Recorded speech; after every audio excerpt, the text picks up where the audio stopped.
இப்போ full day சிஸ்டத்துல உட்காந்துட்டு ஒர்க் பண்ற ஜாப்ல இருக்கிறவங்க, இல்லைன்னா ஃபுல் டே வந்து எஃபெக்டிவான ஒரு மூவ்மெண்ட் இல்லாத ஒரு ஒர்க்கில் காலையில உட்காந்து ஈவினிங் வரைக்கும் நம்ம வந்து உட்காந்துட்டே ஒர்க் பண்ணணும் அப்படின்றவங்க வெயிட் லாஸ் பண்றது கொஞ்சம் டிஃபிகல்ட்டே ஃபீல் பண்ணுவாங்க. அது எப்படி ஈஸியா இவங்களும் வந்து வெயிட் லாஸ் பண்ணலாம் அப்படின்னு சொல்லிட்டு நான் இந்த வீடியோவில் வந்து கிளியரா சொல்ல போறேன்.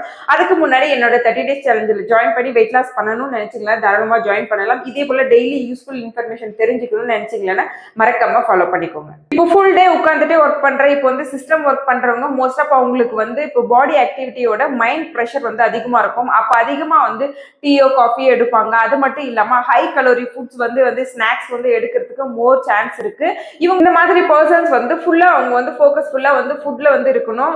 கலோரி வந்து டெபிசிட்ல வந்து எடுக்கணும். ஹை நியூட்ரிஷன் வேல்யூ இருக்கிற ஃபுட்டும் லோ கலோரி ஃபுட்ஸும் பார்த்து வந்து இன்டேக் பண்ணணும்.